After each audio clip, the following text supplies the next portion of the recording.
ఇప్పుడు మనం operators strings మీద ఎట్లా పనిచేస్తాయో చూద్దాం. అందులో ఫస్ట్ ప్లస్ ఆపరేటర్ తీసుకుందాం. ఓకే, దీన్ని ఎగ్జాంపుల్గా చేయడానికి నేను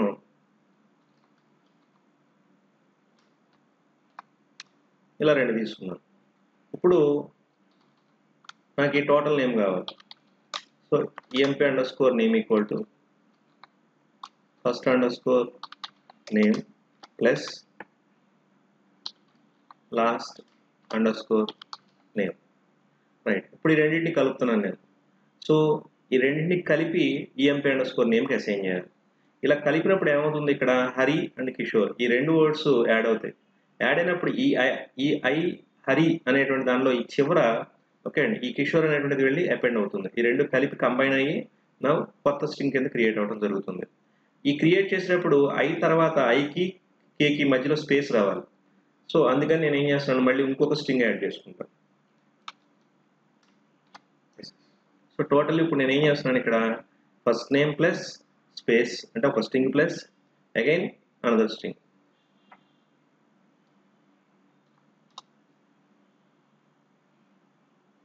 రైట్, సో ఇక్కడ first name is not defined అంది. సో FIRST కాబట్టి ఇలా ఒక్కొక్కసారి స్పెల్లింగ్ మిస్టేక్లు వస్తాయి, జాగ్రత్త చూసుకోవాలి. FIRST right. నా దిస్ ఇస్ emp_name హరికిష్. ఇదిగోండి స్పేస్ కూడా వచ్చింది.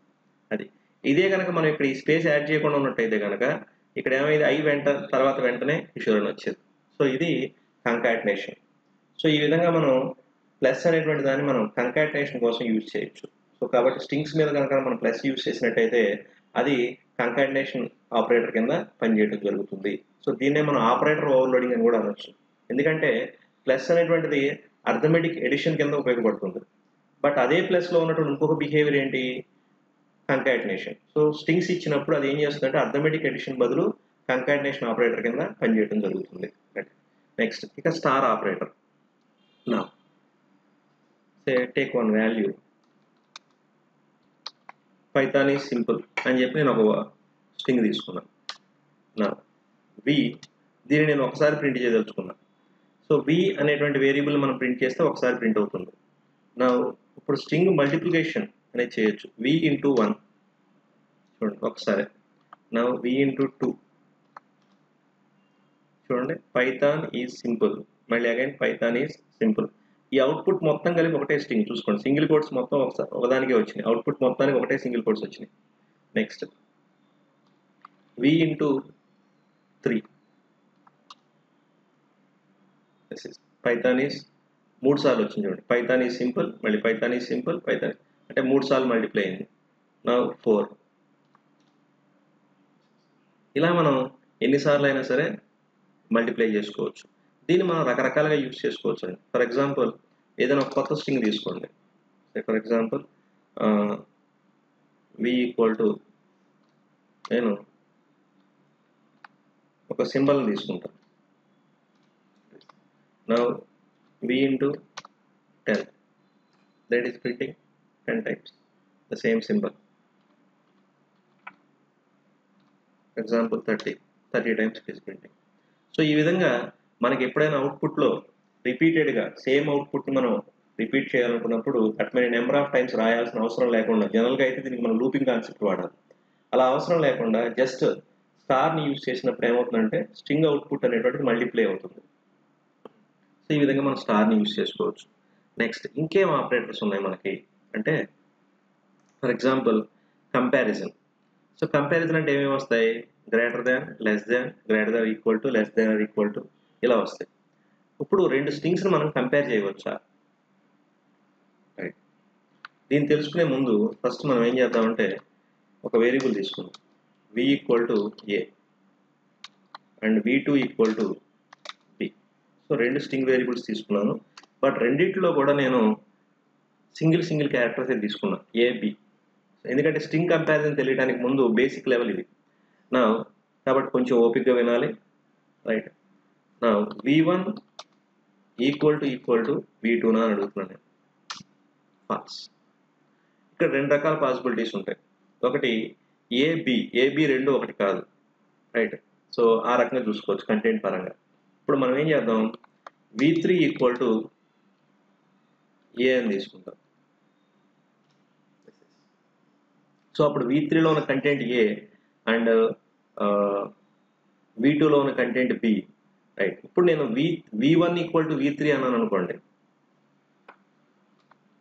V1 ఈక్వల్ టు V3 అని అడుగుతున్నాను. ఇప్పుడు రెండు పాసిబిలిటీస్ ఉంటాయి. V1లో ఉన్నది ఏ అండ్ V3లో ఉన్నది కూడా ఏనే. సో ఏ ఈక్వల్ టు ఏనా? ట్రూ. సో ఇక్కడ there are two chances.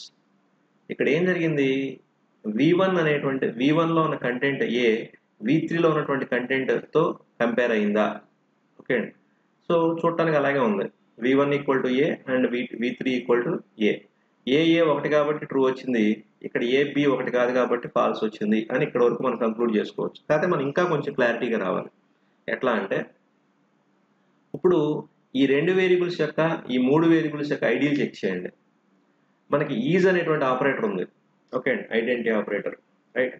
So ఈ ఐడెంటిటీ ఆపరేటర్ చెక్ చేసినప్పుడు, ఎందుకంటే ఇక్కడ ఈక్వల్ ఐడెంటిటీ ఆపరేటర్ ఈ రెండింటిని కూడా అప్లై చేద్దాం. ఇక్కడ నా మీకు V1 ఈక్వల్ టు V2 అన్నప్పుడు ఏ బి రెండు ఈక్వల్ కాదు కాబట్టి ఫాల్స్ వచ్చింది అని అనుకోవచ్చు. నా V1 is V2 false, right. Okay. So కాబట్టి V1 అనేది V2 కాదు, అలాగే ఇక్కడ కూడా కాదు. ఇక్కడ V1 యొక్క ఐడి వాల్యూ అండ్ V2 యొక్క ఐడి వాల్యూ చెక్ చేయండి. Print of ID of V1 ID of V2, రెండు కూడా వేరు వేరు ఐడి, రైట్. సో కాబట్టి ఇక్కడ V1 ఈజ్ ఆపరేటర్ ఏం జరిగిందంటే ఇక్కడ ఫాల్స్ రిటర్న్ చేసింది. ఇప్పుడు ఈ రెండో దాంట్లో ఒకటండి, V1 equal to V3 right. ఇక్కడ ఈక్వల్ టు ఆపరేటర్ ద్వారా, ఓకే అండి, ఏదైతే మనకు వర్కౌట్ అయిందో V1 ఈక్వల్ టు V2 అన్నప్పుడు ఫాల్స్ వచ్చిందో, ఓకే అండి. బట్ అదే మీరు ఇక్కడ V1 ఈజ్ V2 అన్నప్పుడు V1 ఈక్వల్ టు V2 అంటే ఫాల్స్ వచ్చింది. సేమ్ ఈజ్ ఆపరేటర్ కూడా ఫాల్స్ ఇచ్చింది. మరి ఇక్కడ ట్రూ వచ్చింది. ఇప్పుడు మరి ఈజ్ ఆపరేటర్ ఏమి ఇస్తుంది? V1 is V3 true return చేసింది. సో అంటే ఇక్కడ ఈక్వల్ టు ఆపరేటర్ అనేటువంటిది ఈజ్ ఆపరేటర్ అనేవి రెండు కూడా ఒకేలా బిహేవ్ చేసినాయి. అది తెలియడం కోసం మీకు చెప్పాను. సో ఇక్కడ V1 ఈక్వల్ టు V2 అన్నప్పుడు ఫాల్స్ వచ్చింది, అలాగే V1 ఈజ్ V2 అన్నప్పుడు ఫాల్స్ వచ్చింది. అంటే రెండు కూడా ఫాల్స్ రిటర్న్ చేసినాయి. అలాగే V1 ఈక్వల్ టు V3 అంటే ట్రూ రిటర్న్ చేసింది, అలాగే V1 ఈజ్ V3 అన్నప్పుడు ట్రూ రిటర్న్ చేయడం జరిగింది. సో అంటే ఈ రెండు ఆపరేటర్స్ స్ట్రింగ్ విషయంలో ఇక్కడ మాత్రం ట్రూ రిటర్న్ చేసినాయి. అంటే ఎందుకు ఈ విధంగా అంటే, ఇక్కడ వాల్యూతో కంపేర్ చేసింది, ఇది ఐడితో కంపేర్ చేసింది. ఈ రెండు సేమే. V1లో ఏ ఉంది, V3లో V ఉంది. ఎప్పుడైతే V1 V3 రెండింటిలో కూడా ఏ అనేటువంటిది ఉందో, సేమ్ కంటెంట్ అయినప్పుడు వీటి యొక్క ఐడీలు కూడా సేమ్ అవుతాయి. కాబట్టి V1 యొక్క ఐడి V3 యొక్క ఐడి రెండు సేమ్ కాబట్టి ట్రూ వచ్చింది. V1లో ఉన్న వాల్యూ V3లో ఉన్న వాల్యూ సేమ్ కాబట్టి ట్రూ వచ్చింది. ఇక్కడ V1లో ఉన్న వాల్యూ V2లో ఉన్న వాల్యూ ఒకటి కాదు కాబట్టి ఫాల్స్ వచ్చింది. V1 యొక్క ఐడి V2 యొక్క ఐడి సేమ్ కాదు కాబట్టి ఫాల్స్ వచ్చింది. అది. సో కాబట్టి ఇక్కడ కంపారిజన్ యొక్క కంటెంట్ వేరు అయినప్పటికీ రిజల్ట్ మాత్రం సేమ్.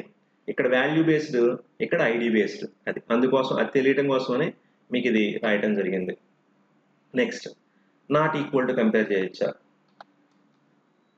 సో V1 అంటే ఏ, V2 అంటే బి, V3 అంటే again A. Now V1 not equal to V2 true. Yes. Now V1 not equal to V3 కాదు. ఎందుకని? V1లో ఉన్నది A అండ్ V3లో ఉన్నది A. A equal to A. యాక్చువల్గా రెండు నాట్ ఈక్వల్ టు కాదు, రెండు సేమ్ కాబట్టి false. This is not equal to. So ఇలా మనం equal to not equal to. మరి మిగతావి ఎలా చేయొచ్చు అంటే, గ్రేటర్ దాన్, లెస్ దాన్, ఇలా ఇవి కూడా ఏమైనా స్ట్రింగ్స్ మీద పనిచేస్తాయా? రైట్, చూద్దాం. Take another variable V1 equal to say Python, V2 equal to రెండు వేరియబుల్స్ తీసుకున్నాం. ఇప్పుడు ఈ రెండు వేరియబుల్స్ని కంపేర్ చేయండి. ఇక్కడ మోర్ దాన్ వన్ క్యారెక్టర్ వచ్చింది చూడండి. ఇందాక మనం ఏబి అని రెండు క్యారెక్టర్స్ తీసుకున్నాం. సో అట్లా కాకుండా ఇప్పుడు మనం ఏం చేసామంటే total more than one character అంటే ఒక వర్డ్ తీసుకున్నాం. ఇప్పుడు కంపారిజన్ పరంగా ప్రాబ్లం లేదు. నౌ v1 గ్రేటర్ దాన్ v2 నా. సో గ్రేటర్ దాన్ సింబల్ అనేది కూడా ఇక్కడ పనిచేయడం జరుగుతుంది. సో ట్రూ రిటర్న్ చేసింది. సో ఏ రకంగా ఇది గ్రేటర్ దాన్ అయింది? ఇక్కడ మీకు రెండు రకాలైనటువంటి కాన్సెప్ట్స్ చెప్పాలి. సపోజ్ లెంగ్త్ తీసుకుంటే ఇది 6 క్యారెక్టర్స్, ఇది 4 క్యారెక్టర్స్. ఆ పాయింట్ ఆఫ్ లో ట్రూ రిటర్న్ చేసిందా ఇది? ఓకే అండి, మనం చెక్ చేయాలి. Let me check. సో కాబట్టి మనకు ఖచ్చితంగా ఏ ప్రిన్సిపల్ బేస్ చేసుకుని కంపారిజన్ జరిగిందో తెలియాలి. సో కాబట్టి ఇక్కడ ఇది ట్రూ రావడానికి ఒకవేళ v1 యొక్క లెంగ్త్ v2 కన్నా పెద్దదా? నిజమే, 6 క్యారెక్టర్స్, ఇది 4 క్యారెక్టర్స్. పోనీ అందుకని ట్రూ రిటర్న్ చేసిందా? ఆ ప్రిన్సిపల్ లెంగ్త్ని బేస్ చేసుకుని కంపేర్ చేసిందా, లేక దేని బేస్ చేసుకుని కంపేర్ చేసింది? ఇది మీరు క్లియర్గా గుర్తుపెట్టుకోవాలి. Comparison on strings based on which criteria, ఏ రూల్ని బేస్ చేసుకుని కంపారిజన్ చేసింది అనేది కనుక చూస్తే రైట్. ఇప్పుడు చూడండి, ఇక్కడ ఫస్ట్ క్యారెక్టర్ పి ఉంది, ఇక్కడ ఫస్ట్ క్యారెక్టర్ ఓ ఉంది. ఈ రెండు కూడా లోయర్ కేసే, గుర్తుపెట్టుకోండి. నా ఇప్పుడు ఆల్ఫాబెటికల్ ఆర్డర్లో పి ముందు వస్తుందా, ఓ ముందు వస్తుందా? MNOP, MNOP. సో ఓపి అంటే ఓ తర్వాత పి వస్తుంది. సో ఎప్పుడైనా సరే ఏంటంటే ఫస్ట్ వచ్చేది లెస్ అవుతుంది, దాని తర్వాత వచ్చేటువంటిది దానికన్నా పెద్దది అవుతుంది. సో ఇది మీకు ఈజీగా అర్థం అవడం కోసం నేను చెప్తున్న ప్రిన్సిపల్. దీనికి వెనకవతల మళ్ళీ ఆల్ఫాబెట్స్ ఉంటే కోడ్ వాల్యూస్ అని ఇవన్నీ కూడా ఉన్నాయి. ఇప్పుడు చూడండి, 1 తర్వాత 2 వస్తుంది అంటే 1 కన్నా 2 పెద్దది. 2 తర్వాత 3 వస్తుంది అంటే దాని అర్థం 2 కన్నా 3 పెద్దది. సో సింపుల్గా అర్థం అవడం కోసం చెప్తున్నాను మీకు. సో ఆల్ఫాబెటికల్ ఆర్డర్లో ఎప్పుడైతే ఈ ఫస్ట్ రెండు కంపారిజన్స్ జరిగినాయి, ఈ first character comparison, second character comparison, third character comparison జరుగుతుంది. ఎప్పుడు ఫస్ట్ రెండు క్యారెక్టర్స్ తీసుకుని కంపేర్ చేసినప్పుడు ఇది ఓ, ఇది పి, ఈ రెండు సేమ్ అనుకోండి, అప్పుడు రెండో క్యారెక్టర్ కంపారిజన్కి వెళ్తుంది. బట్ ఇక్కడ ఈ ఫస్ట్ క్యారెక్టర్ దగ్గర ఈ రెండింటి మధ్య డిఫరెన్స్ వచ్చేసింది. ఎలా వచ్చింది? ఇది ఓ, ఇది పి, ఓ తర్వాత పి వస్తుంది అంటే ఓ కన్నా పి పెద్దది. That is the important point. So that's why it return true. ఇప్పుడు v1 అనేటువంటిది v2 కన్నా పెద్దది అయినప్పుడు దాని అర్థం v2 అనేటువంటిది v1 కన్నా చిన్నదనేగా. So v2 less than v1. It is true. ఇప్పుడు నేను చెప్పిన ప్రిన్సిపల్ కరెక్టా కాదో చూద్దాం. v3 ఈక్వల్ టు పైథాన్ తీసుకుందాం. ఓకే, ఇప్పుడు v1 గ్రేటర్ దాన్ v3 నా. సో పైథాన్ అనేది పైథాన్ కన్నా గ్రేటర్ దానా? కాదు యాక్చువల్లీ. ఎందుకంటే ఇక్కడ పి ఈ రెండు కంపారిజన్ చేసినప్పుడు ఫస్ట్ క్యారెక్టర్ కంపేర్ చేసినప్పుడు ఈ రెండు equal, y equal, t equal, h equal, o equal, n equal. So కాబట్టి ఇక్కడ ఏది కూడా ఇంకో దానికన్నా పెద్దది కాదు. సో ఈ విధంగా మనకి గ్రేటర్ దాన్ అనేటువంటిది అంటే కంపారిజన్స్ అనేటువంటివి ఒక స్ట్రింగ్ని ఇంకో స్ట్రింగ్తో కంపేర్ చేసినప్పుడు క్యారెక్టర్ టు క్యారెక్టర్ కంపారిజన్ జరుగుతుంది. ఓకే అండి. సో ఈ క్యారెక్టర్ టు క్యారెక్టర్ కంపారిజన్లో ఏం జరుగుతుంది? First character so okay equal అయితే కంపారిజన్ రెండో దానికి వెళ్తుంది, రెండో క్యారెక్టర్స్ కూడా ఈక్వల్ అయితే మూడో దానికి వెళ్తుంది, మూడోది కూడా ఈక్వల్ అయితే నాలుగో దానికి, ఇట్లా క్యారెక్టర్ బై క్యారెక్టర్ కంపారిజన్ చేసుకుంటూ వెళ్తుంది. సో ఈ విధంగా మనకి ఈ రెండు కూడా గ్రేటర్ దాన్ లెస్ దాన్ కూడా స్ట్రింగ్స్ మీద వర్క్ చేస్తాయని తెలుస్తుంది. ఓకే, కాబట్టి ఇక్కడ గుర్తుపెట్టుకోవాల్సిన ప్రిన్సిపల్ ఏంటంటే కంపారిజన్. ఇప్పుడు మీకు ఇది ఇంకా కొంచెం ఈజీగా అర్థం అవడం కోసం నేను అగైన్ ఇంకొక వేరియబుల్ తీసుకుంటాను. s1 ఈక్వల్ టు పి అని తీసుకున్నాం. s2 equal to capital P తీసుకుంటాం. ఇప్పుడు ఈ రెండింటి మధ్య కంపారిజన్ చూడండి. s1 గ్రేటర్ దాన్ s2 నా. స్మాల్ పి అనేది క్యాపిటల్ పి కన్నా పెద్దది. ఎందుకనంటే ఈ క్యాపిటల్ పీస్కి అంటే క్యాపిటల్ ఆల్ఫాబెట్స్కి అరౌండ్ 60s దగ్గర డిజిట్స్, వీటి కోడ్ అనేటువంటిది మీకు 60s నుంచి స్టార్ట్ అవుతుంది. అదే స్మాల్ లోయర్ కేస్ వాటికి 90s నుంచి స్టార్ట్ అవడం జరుగుతుంది. కాబట్టి మీకు సింపుల్గా గుర్తుపెట్టుకోవాలంటే ఏంటంటే ఇక్కడ internal coding, encoding, ASCII code values ఇలాంటివి కూడా ఏం గుర్తుపెట్టుకోకుండా సింపుల్ ఏంటంటే లోయర్ కేస్ వాల్యూస్ అనేటువంటివి అప్పర్ కేస్ వాల్యూస్ కన్నా పెద్దవి అని గుర్తుపెట్టుకోండి. Simple point. నా సో ఇది ఇక్కడ మీకు ప్రూవ్ అయిందిగా. చూడండి, P small case, s2 upper case. So s1 greater than s2 అని అడిగాను అంటే lower case character upper case character కన్నా పెద్దది. That is very important point. Next తర్వాత గ్రేటర్ దాన్ ఈక్వల్ టు పనిచేస్తుందా? v1 v3 ఈ రెండు తీసుకో. ఈ రెండింటిలో ఉన్నది పైథానే. నా v1 greater than equal to v3 it is true. So greater than equal to పనిచేసింది ఇక్కడ. So greater than or equal to. So కాబట్టి ఈ విధంగా మనకి కంపారిజన్ ఆపరేటర్స్ కూడా స్ట్రింగ్స్ మీద వర్క్ చేస్తాయి.